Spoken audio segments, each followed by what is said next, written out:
Salutations, my name is Summer, and this is Reading with Quaker Cats. I was watching BookTube earlier, and Stefan at The Man in Tweed Reads had made a video called If I Could Only Read 6 Books for the Rest of My Life, which is, I think, very difficult for most of us book lovers to choose 6 books. But I am a huge rereader, so I just thought this was fun. And it reminded me of when Sean was doing his desert reads, your picks. I think it was 10 picks. And then he also did like you choose a record or one special item or something. I had planned to do it with him, but working third shift, it's hard to set up times with people, and then, sometimes you miss those opportunities. Anyway, I will link his channel down below if you have not checked him out. I enjoy watching his videos. So anyway, let me see. So I chose 6 books, which feels impossible. But I went ahead and did it, and tomorrow I would probably choose 6, well, not completely 6. I might choose maybe 3 of them differently, because I love Larry McMurtry. I love his whole series, the Lonesome Dove series, Dead Man's Walk, Comanche Moon, Lonesome Dove. The very last one, Streets of Laredo, was my least favorite just because it was very different from the series. But still, such a great read.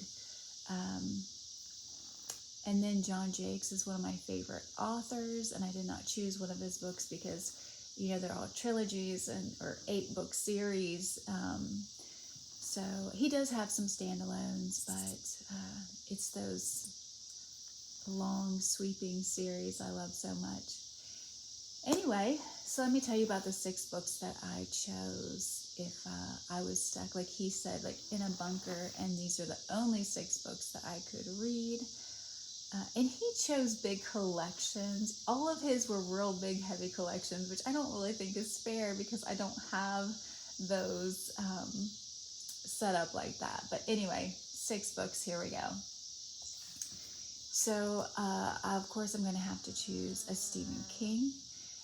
Because there's so much nostalgia when I read his books, and I love them. I'll just reread.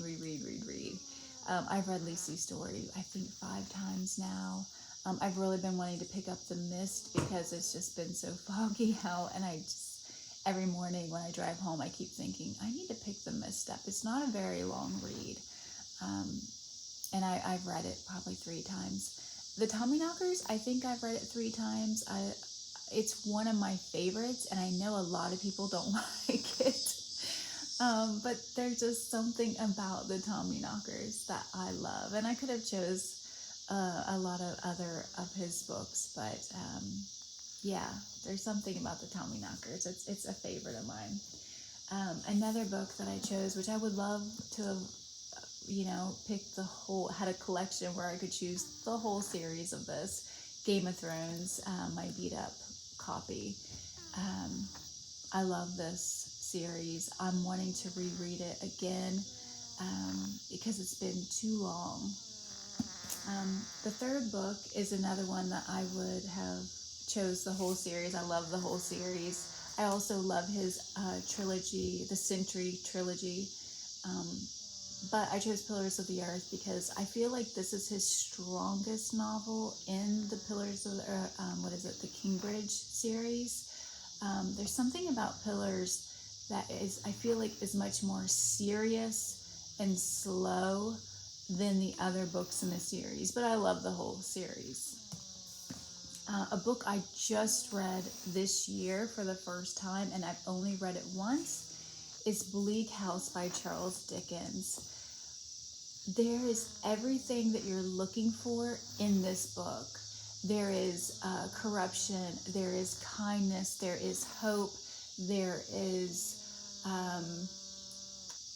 mystery.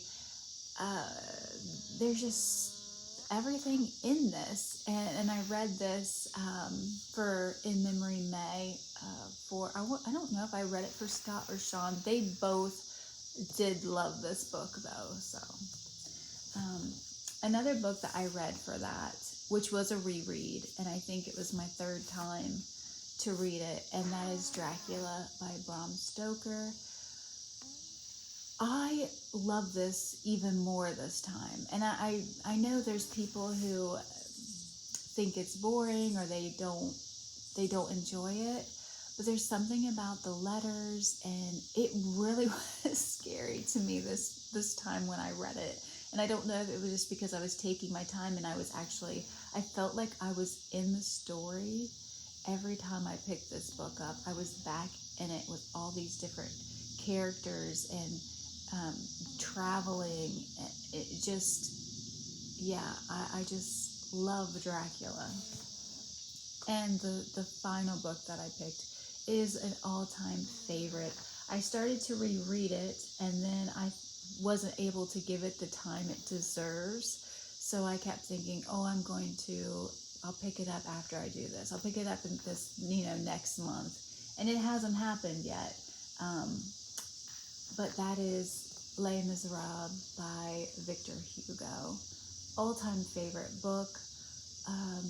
I'm due for a reread, but I bought of all these books. I bought this translation, so yeah, I'm wanting to start. I set this on my nightstand because I'm wanting to read this translation this year before the year is over, to see. And then next year, I'm wanting to reread the Catherine Doniger, which is what I read the first time around. Who is this? I'm not sure who is the translator for this. Let me see. Unabridged, of course. Why would you read abridged? Translator. Oh, Lee. Oh gosh, this has a couple.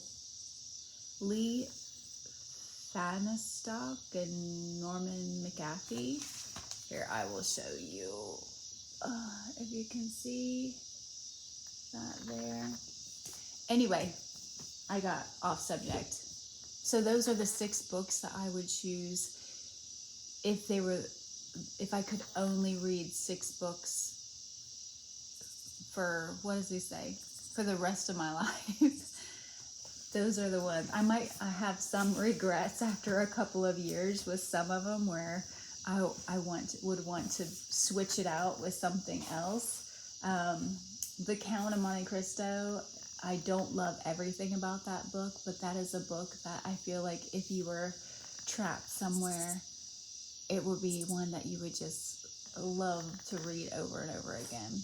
Anyway, let me know what 6 books you would choose, and check out Stefan's channel. I'll link it down below.